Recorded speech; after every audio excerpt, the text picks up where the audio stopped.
Today was the first time that we've seen below zero temperatures since last February, almost a year. A water main break during the cold now. Here's NBC 26's Jennifer Naza. Green Bay Water Utility tells us they responded to a water main break on Gray Street near Mather Street at around 7 p.m. Sunday night. They say their crews fixed the break and it broke again at about midnight, so they stayed overnight to fix the second leak and didn't finish until about 5:30 Monday morning. The cause? Well, we definitely have more water main breaks in colder temperatures. Officials say there's no stopping the breaks, but they are making sure their crews are prepared to respond. They tell us around 20 people were affected. It's an inconvenience to them typically, but there's nothing they can really do ahead of time.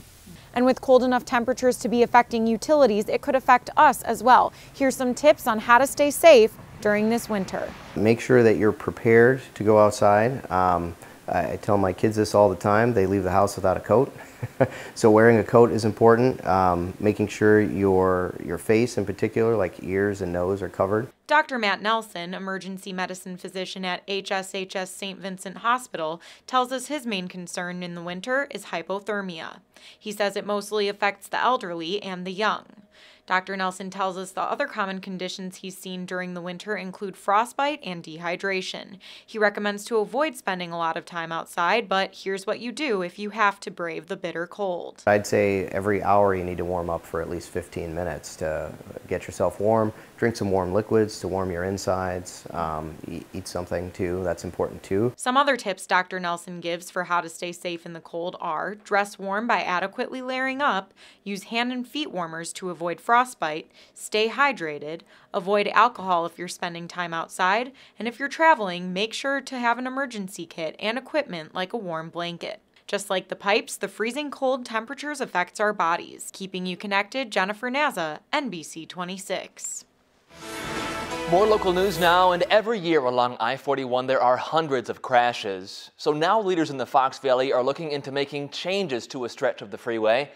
NBC 26's Ryan Curry in Appleton today as county leaders urge state lawmakers to take action. It's an ongoing discussion amongst the Outagamie County Board. Heavy traffic on I-41.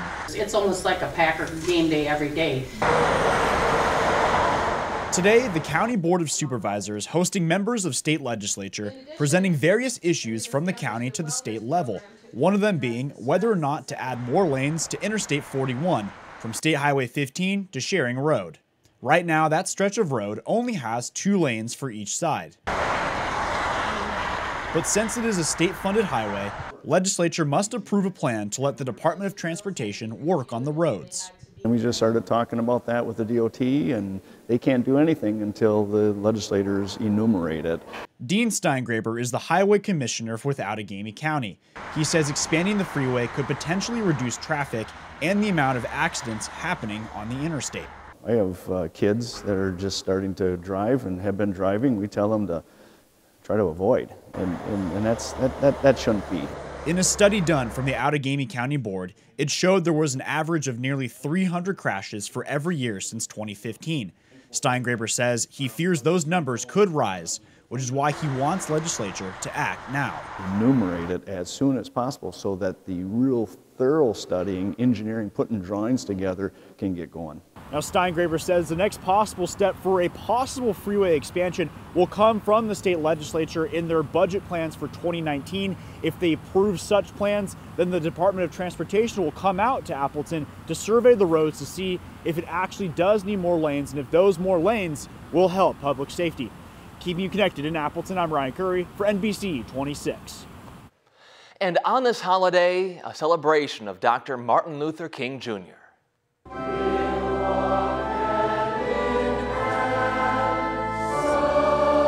Focus at this celebration, a focus for prayer, for peace and justice. It's the annual Martin Luther King Interfaith Prayer Gathering in Green Bay.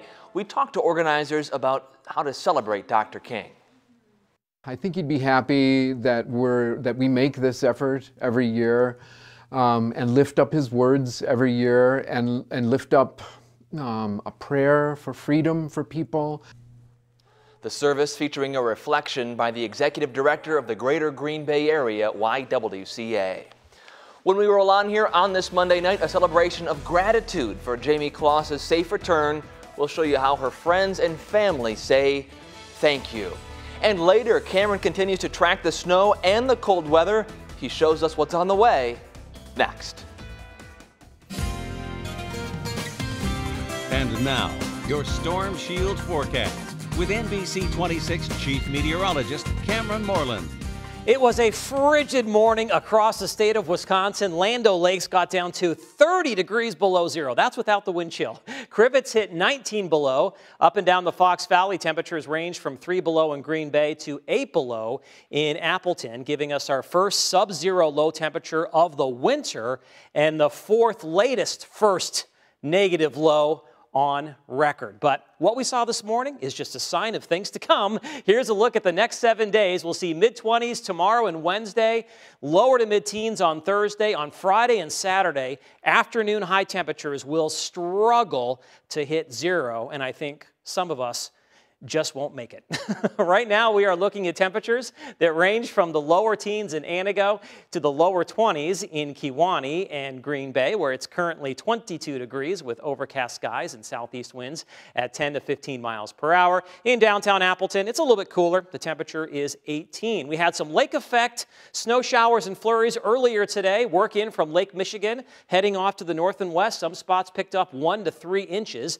That activity is now diminishing, but additional snow is now developing across west central Wisconsin. This is the first batch of snow in association with the big storm that's going to move across the Great Lakes as we head through tomorrow. And as this area of snow moves north and east, it looks like it'll put down anywhere from a dusting to around an inch throughout the night into tomorrow morning. Now, the main storm is still back in Colorado. Yes, it's a Colorado low. These are the storms that give northeast Wisconsin heavy snow, and the track it's taking is favorable for heavy snow. We've got blizzard warnings across parts of Colorado. This evening, farther to the north and east, we're looking at a hodgepodge of winter weather advisories, winter storm watches, and winter storm warnings. You can see what we have right now across the viewing area, but I think there will probably be some upgrades as we head into tomorrow with winter storm warnings being issued. Skycast shows that first band of snow moving through later on tonight into tomorrow morning. We get kind of a break then throughout the mid to late morning, some patchy light snow, a few flurries possible. And then the snow really starts to come together again as we head through the afternoon and into tomorrow night. And it looks like the snow will then continue into Wednesday morning. The computer forecast models have slowed it down just a bit. And this is what the models are showing right now, about 7 inches on the European, 8 inches for the American GFS model, and just over 10 inches on the NAM, and this is for the Fox Valley. So right now I'm thinking about 6 to 10 inches for just about everybody at 5 and 6. Earlier today on NBC 26, I had 5 to 9, but based on that new information, I did jump the total up an inch. And that amount of snow is going to make a huge impact on our snow drought. So far this winter, only 15 inches. Normally, we would have picked up about 26 inches of snow. Along with the snow, we can expect temperatures to be seasonable, mainly in the mid-20s, but another big batch of frigid air is going to move in on Thursday. It'll be here Friday and Saturday with high temperatures running 25 to 30 degrees below normal for this time of year. And we've got more cold air headed our way as we wrap up January and head into February. Tonight, some patchy light snow. Temperatures holding steady, upper teens to lower 20s. Some patchy light snow or flurries during the morning, then snow really developing during the afternoon, continuing into tomorrow night. Highs in the mid-20s. My 3-degree guarantee for tomorrow is 25. If I can hit that high within 3 degrees, we will donate $100 to the Heart of the Valley Food Pantry. We did that on Saturday. I forecast 18. The actual high was 15, which means I've now hit 60 of the last 60 3-degree guarantee forecasts. As we move into Wednesday, morning snow tapering to flurries. Wednesday morning's commute could be a problem. Highs will be in the 20s. Mid-teens on Thursday, maybe a snow shower or flurry with a cold front. Behind the cold front on Friday, single digits below 0 to around 0 for highs. We could be looking at wind chills in the 20s and 30s below 0. That could lead to wind chill advisories or warnings across much of the state. 15 below on Saturday morning, but if we have ideal conditions, clear skies, light winds, some of us could see lows in the 20s below 0, and that would be cold enough for a record low, followed by another storm coming in a week from today with more snow.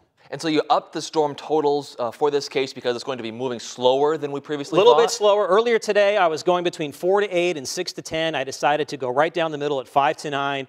Now I'm kind of going back towards that 6 to 10. 6 to 10. Yeah. All right, getting more serious. All right, Cameron, thanks so much. And still ahead here, continuing coverage tonight of the Jamie Claus story. This time, more happiness in Barron as loved ones show how thankful they are. Hear from the community next. Now to a celebration in Barron County in the wake of 13-year-old Jamie Claus being found alive. Her family and friends coming together to give thanks. NBC's Morgan Chesky has more on what's next now for Jamie.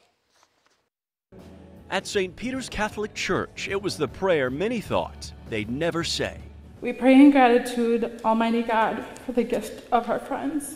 A prayer of thanks and gratitude from a cousin of Jamie Claus, whose improbable return now marks a new beginning for her tiny Wisconsin town. We are grateful. We're grateful, certainly first and foremost, for Jamie's safe return. I don't know if we would have had the strength and the courage to do what she did, so we're grateful for her. At Jamie's school, signs welcoming her back cover the windows as cards from all over the world pour into the small town. It's just been incredible to see. Right now, Jamie's living with her aunt in Barron, recovering out of the public eye. They're doing well, you know, they would take it day by day, and they're just appreciating every moment they have together, every moment they have with Jamie, and they're just so happy to have her home. It was just 11 days ago, police say she escaped her alleged captor, Jake Patterson. The 21-year-old former Marine, now accused of killing Jamie's parents before kidnapping and holding the teenager captive for 88 days in a remote house about an hour from her hometown. Police arrested Patterson minutes after Jamie managed to escape from the home. There's no word on when Jamie will return to school, but officials there say they'll be ready when she is. We're going to prepare for a little bit of everything, just so we're not scratching our head when we do get that phone call, because we want to be there and we want to give her the best of everything. And today, new photos shared with friends show a glimpse of the old Jamie, a fun-loving 13-year-old hiding in incredible strength. It was a true smile that I saw on Jamie's face. It looked joyous. It looked like she's happy, and I feel like she's going to do well. A smiling Jamie Claus. That was Morgan Chesky reporting. Patterson, the suspect, is in jail on a $5 million bail, charged with 2 counts of homicide plus kidnapping and